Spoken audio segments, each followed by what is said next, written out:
কেন হত্যা করা হয়নি, যেটা আমাকে কেন গ্রেপ্তার করা হয়নি, আমি কিভাবে বেঁচে আছি, যেটা নিউ ইয়র্কে পলাতক একটা ইউটিউবার প্রতিদিন এগুলো বলে বেড়ায়, আমি জানি না তার সাথে কিভাবে এই সুর মিলে গেল। সে প্রতিদিন ভিডিও বানায়। আনিস আলমগীর কেন এখনো বেঁচে আছে, তাকে হত্যা করা হয় না কেন? ফুয়াদের হত্যার কথা বলি নাই, এটা মিলে গেছে আর কি। হুমকি দেওয়া হয়েছে কিনা আপনি সত্য কথা বলার জন্য এইভাবে যদি ট্যাগের রাজনীতি চলতে থাকে আমাদের করার কিছু নাই। আর আওয়ামী লীগ সম্পর্কে উনি যেগুলো বলেছেন, আওয়ামী লীগের কোনো নেতা কর্মী যদি থাকে তাদেরকে যদি টকশোতে যদি ডাকার আপনাদের সাহস থাকে তাদের কাছ থেকে শুনেন। আমার কোনো ঠেকা নাই যে আওয়ামী লীগ। সাংবাদিক হিসেবে আপনি কি মনে করেন? আমি সাংবাদিক হিসেবে বলবো যে ফুয়াদ একজন রাজনীতিবিদ হিসাবে যে বঙ্গবন্ধুকে নিয়ে যেগুলো বলছেন এগুলো খুবই শিশু সুলভ কথাবার্তা। যে বঙ্গবন্ধু স্বাধীনতা চান নাই, যে লোক জীবনের সিংহভাগ কাটিয়ে দিলেন এই দেশকে স্বাধীন করার জন্য, তিনি স্বাধীনতা চান নাই, উনি ওই রাতে পালিয়ে গেছেন।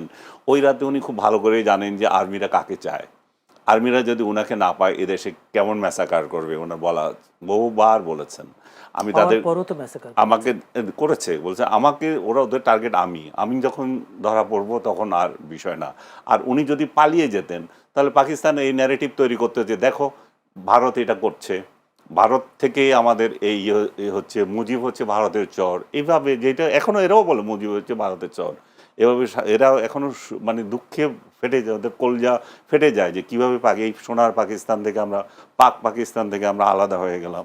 সে এদের এরা এই যে যারা 2.0 স্বাধীনতা, তো এইটা নিয়ে নতুন করে কিছু বলার নাই। শুধু আমি একটা সংশোধনী দিতে চাই ফুয়াদকে নিজে জানার জন্য। এই যে 71 এই যে 25শে মার্চের রাতে বঙ্গবন্ধু যে স্বাধীনতার ঘোষণা দিয়েছেন সেটা আমার ফ্যামিলি সাক্ষী, অন্য কেউ না। আমার চাচা উনি চিটং ছাত্রলীগের নেতা বখতিয়ার উদ্দিন চৌধুরী, উনার নেতা হচ্ছেন জহুর আহমেদ চৌধুরী। রাত 12টার পরে তারা মাইকিং করেছেন রিক্সা নিয়ে, বলে যে তোমরা যাও বঙ্গবন্ধু স্বাধীনতা ঘোষণা করেছে। এটা রাত 12টার পরে এটা তারা সারা চিটং শহরে মাইকিং করেছে, বঙ্গবন্ধু স্বাধীনতার ঘোষণা দিয়েছেন। এখন এটা কিভাবে দিয়েছেন, এটা ওই থেকে পাইছেন না পাইছেন সেগুলো আমি জানি না, বাট উনি দিয়েছেন। এবং পরের দিনের ইন্টারন্যাশনাল পত্রিকাগুলোতে বঙ্গবন্ধু স্বাধীনতা ঘোষণা দিয়েছেন, এগুলো তো আছে, এগুলো তো ডকুমেন্টেড। এগুলো নিয়ে তর্ক করার সময় ব্যয় করা। তাজউদ্দিন আহমেদের ডায়েরি তো তাজউদ্দিনের ডায়েরি কি না আছে, কে কীভাবে প্রকাশ করছে, তাজউদ্দিনের কি, সেটা নিয়ে আমি করবো না। আমি যেগুলো আমি দেখছি আমারগুলো আমি দেখছি, আমি আমারগুলো বলতেছি, আমার ব্যক্তিগত অভিজ্ঞতা থেকে বলছি, আমার সংবাদপত্রের ইতিহাস থেকে বলছি। কার ডায়েরিতে কে কী গল্প লিখলো সেটাতে আমি যাচ্ছি না।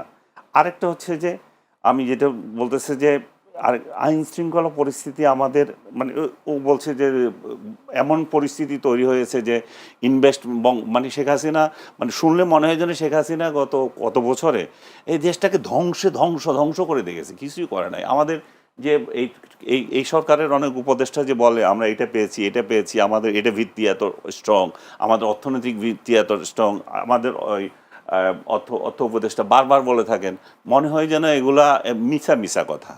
এবং ডক্টর ইউনূস ধ্বংসস্তূপ থেকে উনি 71-এর স্বাধীনতা যুদ্ধের পরে মানে 72-এ ক্ষমতা নিয়েছেন, ক্ষমতা নিয়ে এখন এমন একটা বানাচ্ছেন যে কিছু, এই দেশ তো কিছুই ছিল না, আর্মি ছিল না, ছিল না, উনিই বানাচ্ছেন সব কিছু, তাতে হয়ে গেছে। আমরা যেটা ছিল সেটাই চাচ্ছি এখন, এর আগে যেটা ছিল জনগণ সেটাই চাচ্ছে। এর আগে যে আইনশৃঙ্খলা পরিস্থিতি যা ছিল, বাজার করে যে বাজার খেতে পারছে সেটাই চাচ্ছে। এর আগে যে পরিস্থিতি ছিল বা নিজের বাড়িতে শান্তিপূর্ণ ঘুমানোর যে অধিকার সেটাই চাচ্ছে। আমরা এই সরকার যদি কিছু কাজ করে থাকে, গুম এবং খুন তো হচ্ছে, অহরহ হচ্ছে, গুমের যে বিষয়টা ছিল, গুম কালচার, যেটা যে আয়নাঘর কালচার, এইটা ছাড়া এবং ক্রস ফায়ার, দু একটা হয়েছে ক্রস ফায়ার এবং গুম ছাড়া এই সরকারের আর কোনো দৃশ্যমান কোনো কাজ নাই। ধ্বংস কত প্রকার এবং কি এই সরকারের আমলে মানুষ উপলব্ধি করছে। সমাজকে যে টুকরা করে দিয়েছে, একজনের ভাই লাগাচ্ছে, রাজনৈতিক ঘরে রাজনীতি লাগিয়ে দিয়েছে, এই সরকারই সব করেছে। এখন এই বলছিলেন যে গতকালও একটা অর্গানাইজেশন দিয়েছে যে 78% তার সরকারের মানে প্রশংসায় মানুষ উচ্ছ্বসিত।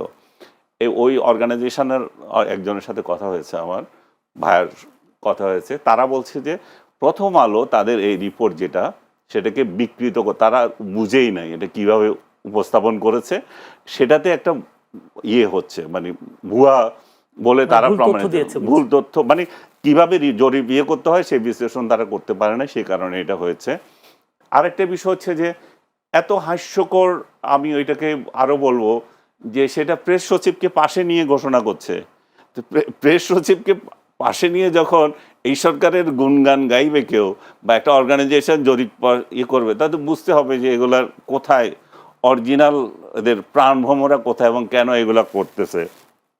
বাংলাদেশের আইন শৃঙ্খলা যখন এই পরিস্থিতিতে, এবং বলছে যে আমাদের রিজার্ভ আছে কিন্তু আমাদের ইনভেস্টমেন্ট হচ্ছে না, বাইরে থেকে আসছে না। বাইরেরটা বাদ দেন রে ভাই, আপনার আশেপাশে আপনি জিজ্ঞেস করেন যে আপনার বন্ধু বান্ধব যারা আছে তারা ইনভেস্ট করছে কিনা, তারা তো করছে না। কেন করবে? কারণ সে তো নিরাপত্তা পাচ্ছে না। ওইখানে তো চাঁদাবাজরা যাচ্ছে, ওখানে বিএনপির চাঁদাবাজ যাচ্ছে, জামাতের চাঁদাবাজরা যাচ্ছে, অন্য এনসিপির চাঁদাবাজরা যাচ্ছে। এত চাঁদাবাজকে দিয়ে তো সে ব্যবসা করতে পারবে না। আগে তো একটা চাঁদাবাজির একটা কোটা আছে যে আমি কত পার্সেন্ট চাঁদা দেবো, এখন তো 3 গ্রুপ আসতেছে, তারপরে এক দলেরও আবার 3 গ্রুপ যায়। আমি কথা বলতেছি যে ভাই বিএনপি থেকেই যায় 3 গ্রুপ, কারে চাঁদা দেবো, কিভাবে করতে দেবো? এখন ইনভেস্টমেন্ট না করে তারা এইভাবে বসে আছে, এই জন্যই বসে আছে। এই জন্যই আমরা চাচ্ছি যে যেই দলই আসুক, একটা ফেব্রুয়ারিতে যে আপনারা নির্বাচনের তালবাহানা করেন না, ফেব্রুয়ারিতে নির্বাচনটা দিয়ে দেন, ডক্টর ইউনূসকে সহায়তা করেন যে একটা নির্বাচন দিয়ে একটা নির্বাচিত সরকার আসুক, দেশের মধ্যে একটা শান্তি যাতে আমরা চাই।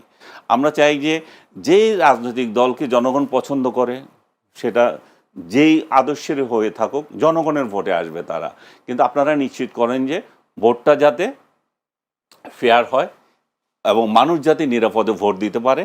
আরেকটা বিষয় আপনারা তো ধরে নিয়েছেন, জামাত আপনারা ছাড়া তার কাউরে আনবেন না, তবুও সুখে থাকে না আপনারা। আওয়ামী লীগের ভোট দিয়েন না, জামাতকে ভোট দিতে দিয়েন না, জামাত না, জাতীয় পার্টিকে ভোট দিতে দিয়েন না, নিজেরা ভোট করে তবু একটা সরকার আনেন, তবু একটা চেহারা আমরা দেখি যে কী ধরনের সুখের নহর আপনারা কিভাবে বয় দিতে পারেন।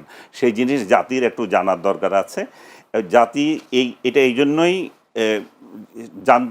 চায় যে তারা যে পরিস্থিতিতে পড়েছে, যেটা যে 5 আগস্টের পর থেকে যারা যে মানে আগে ইয়েতে ছিল, এটা বলে কড়াইতে ছিল, তারপর এখন আগুনে পড়ে গেছে, এই পরিস্থিতি থেকে মানুষ উত্তরণ চায়, জনগণ উত্তরণ চায়। জনগণ, আপনারা রাজনীতি করেন, আপনাদের আরো বেশি বোঝা উচিত জনগণ কি চায়।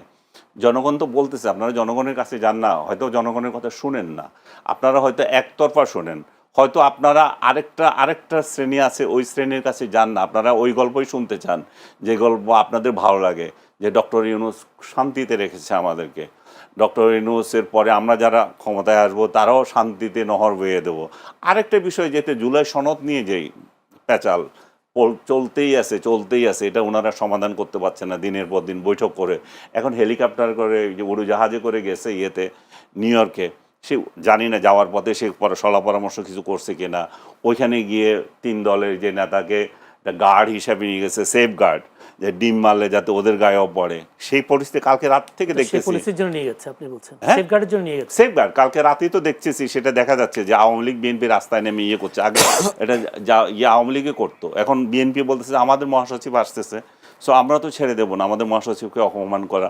সো মুখোমুখি বাংলাদেশকে বহির্বিশ্বেও নিয়ে গেছে, এক ধরনের ঝগড়া ফ্যাসাদের জাতি আমরা, এটা এখন ইন্টারন্যাশনালি নিয়ে গেছে। এবং ডক্টর ইউনূস সুচারুভাবে এটা তার যাওয়ার বিদায় বলে, আমি জানি না বিদায় কিনা, মানে তার শেষ বলতে পারি এটা। বিদেশে কেন বলছেন? শেখ হাসিনার সময় তো আমরা দেখেছি শেখ হাসিনা নিউ ইয়র্ক গেলে সেখানে বিএনপির আন্দোলন আমরা করছে, আবার বিএনপিও করছে, বিএনপি